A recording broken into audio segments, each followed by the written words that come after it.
ऋचा को शेयर बाजार डराता है और म्यूचुअल फंड का गणित समझ नहीं आता है। निवेश करना चाहती हैं, लेकिन वहां जहां जोखिम कम हो। बैंक एफडी पर ब्याज बढ़ना शुरू हो गया है और निजी कंपनियों की कारपोरेट एफडी का ब्याज बैंक को मात दे रहा है। ऋचा दुविधा में है कि बैंक एफडी में निवेश करें या फिर कॉरपोरेट एफडी में। फैसले की सुई अटक गई है। कम जोखिम के साथ निश्चित रिटर्न के लिए फिक्स्ड डिपॉजिट निवेशकों की पहली पसंद रहा है। बैंक एफडी हमारे देश का सबसे पुराना और लोकप्रिय निवेश है। ये लंबे समय तक इकलौता विकल्प भी रहा है।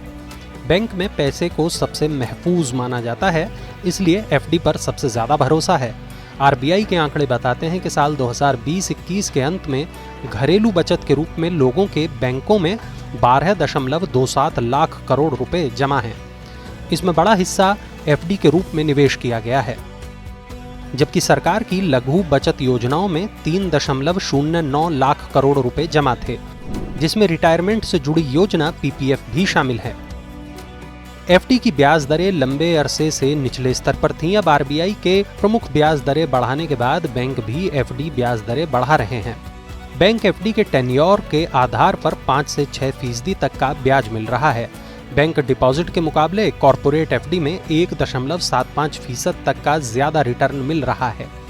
बजाज फाइनेंस और एचडीएफसी लिमिटेड जैसी फाइनेंस कंपनियों ने पिछले कुछ महीनों में तीसरी बार जमा पर ब्याज दरें बढ़ाई हैं। एसबीआई अब 5 साल से ऊपर की एफडी पर 5.50% ब्याज दे रहा है। वहीं बजाज फाइनेंस 44 महीने की एफडी पर 7.35% ब्याज दे रही है। कंपनी का 33 महीने की एफडी पर ब्याज 6.95% है।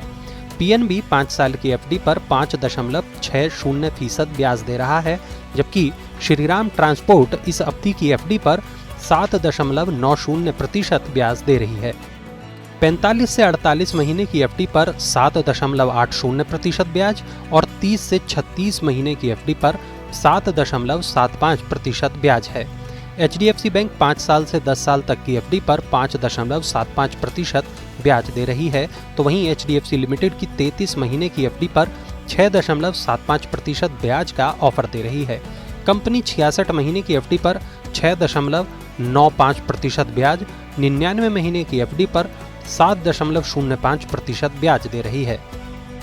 आईसीआईसीआई बैंक सबसे लंबी अवधि वाली एफडी पर 5.75% ब्याज दे रहा है, जबकि आईसीआईसीआई होम फाइनेंस 2 साल की एफडी पर 5.25% ब्याज दे रही है।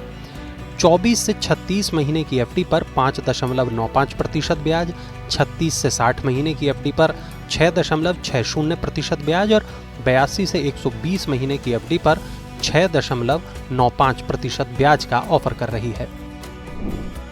बैंक और कारपोरेट एफडी के रिटर्न में अच्छा खासा अंतर है, तो क्या ज्यादा रिटर्न पाने के लिए कारपोरेट एफडी बेहतर विकल्प है?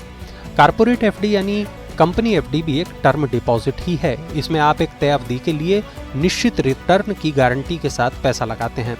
नॉन बैंकिंग फाइनेंशियल कंपनियां यानी एनबीएफसी और अन्य कंपनियां कारपोरेट एफडी जारी करती हैं। आमतौर पर इसमें बैंक एफडी से 1 से 3% ज्यादा ब्याज मिलता है। फर्क यह है कि बैंक में एफडी करने पर बैंक इस पैसे का इस्तेमाल आगे कर्ज देने के लिए करते हैं, जबकि कारपोरेट एफडी में कंपनियां इन पैसों को अपने विस्तार में भी इस्तेमाल करती हैं। निजी कंपनियों की एफडी चुनते वक्त उनकी क्रेडिट रेटिंग चेक करना बेहद जरूरी है। क्रिसिल और इकरा जैसी रेटिंग एजेंसियां इन डिपॉजिट्स को रेटिंग देती हैं। क्रेडिट रेटिंग AAA सबसे सुरक्षित मानी जाती है। इससे कम रेटिंग का मतलब है कि रेटिंग एजेंसी को कंपनी के कर्ज की स्थिति या कारपोरेट गवर्नेंस को लेकर चिंता है। कई कमजोर रेटिंग वाली कंपनियां ज्यादा रिटर्न ऑफर करती हैं। कंपनी जितनी मजबूत होगी, इंटरेस्ट रेट उतना ही कम हो सकता है। इसलिए एफडी शुरू करने से पहले कंपनी का बैकग्राउंड चेक कर लेना चाहिए। कंपनी एफडी के ब्याज का समय पर पेमेंट कर रही हो और कभी पहले पेमेंट डिफॉल्ट न किया हो। कारपोरेट एफडी में निवेश करना हो तो AAA और AA+ जैसी हाई रेटिंग वाली कंपनियों में निवेश करना ही सही रहता है।